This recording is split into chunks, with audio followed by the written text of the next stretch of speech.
It was a cold, grey morning in the town of Ferridge, a place where time moved slowly and people even slower.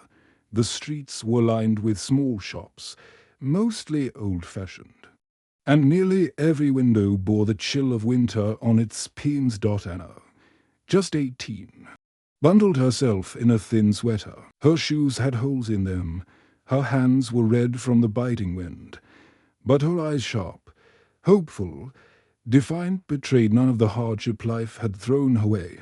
Orphaned at 13, she lived alone in a modest room above the bakery where she worked part-time. No family, no savings, only dreams. She was on her way to the bakery when she noticed a frail figure struggling to carry 2 large bags of groceries across the icy road.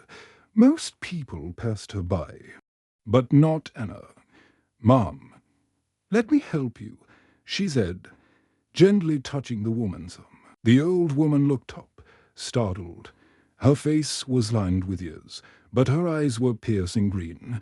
She wore an old shawl, shoes a size too big, and her hands trembled with arthritis.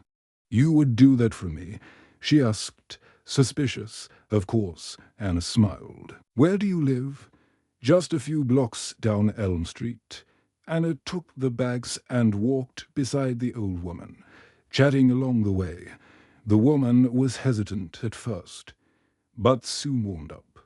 She said her name was Mrs. Rose Langley and that she lived alone after her husband died last year. They arrived at a crumbling, ivy-covered house, and I helped her inside, put away the groceries, and even swept the floor. "You don't have to do all this," Mrs. Langley said. "I don't mind." "I don't like seeing people struggle," Anna said honestly. Mrs. Langley studied her for a moment, then said softly, "Come visit any time." And so Anna did. Days passed, then weeks.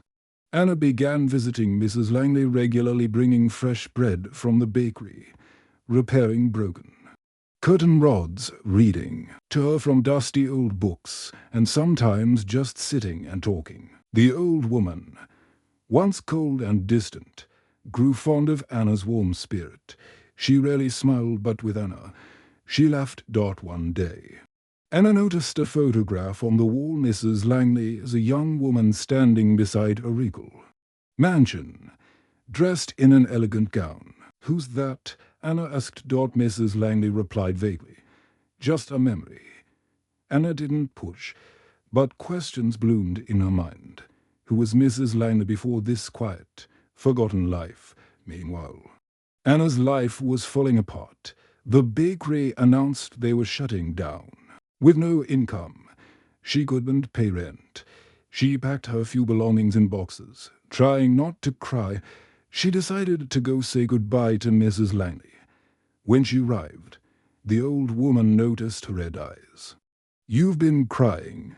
"No," Anna sniffled. "Well, maybe. I lost my job. I'll have to find somewhere else to go." Mrs. Langley stood quietly.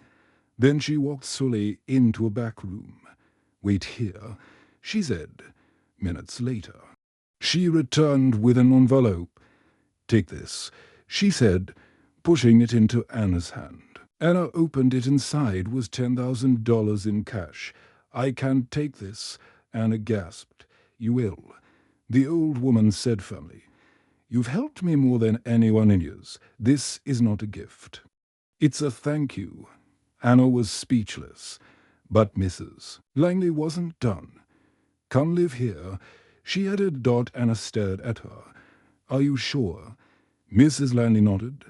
"This house is too big for one old woman, and too empty." Anna moved in. Weeks passed in warmth and laughter. Anna fixed up the house, cleaned the attic, repainted walls, even planted a garden. But her curiosity about Mrs. Langley's past grew stronger. One rainy evening, they sat by the fire. The flames crackled, and Anna finally asked, "Can I know who you really are?" Mrs. Langley stared into the flames, then sighed. "I suppose you've earned that."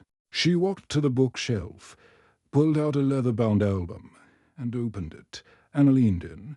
The photographs were astonishing galas. Red carpets, foreign cities. Young Rose Langley beside celebrities, political figures. Royalty.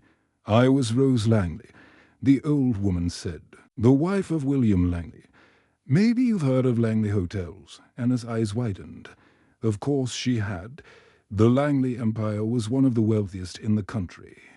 I thought they had no heirs. Anna said, we didn't.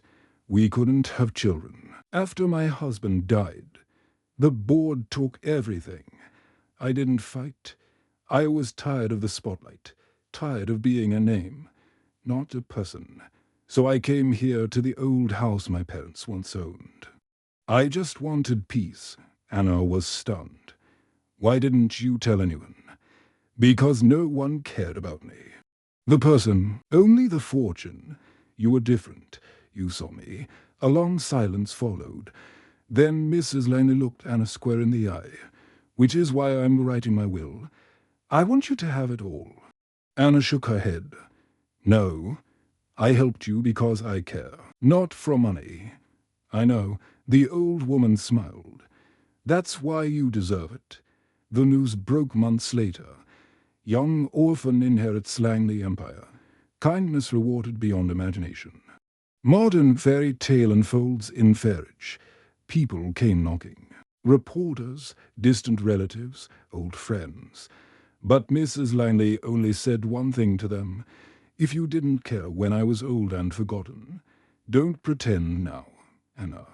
Now, in tailored clothes and confidently leading the Langley Foundation, used the fortune to open schools, shelters, and food kitchens across the country. But she never left the ivy-covered house in the evenings. She still sat by the fireplace beside Mrs. Langley, reading, laughing, sipping tea. The world had discovered who Mrs. Langley truly was. But more importantly, Anna had discovered who she was meant to be.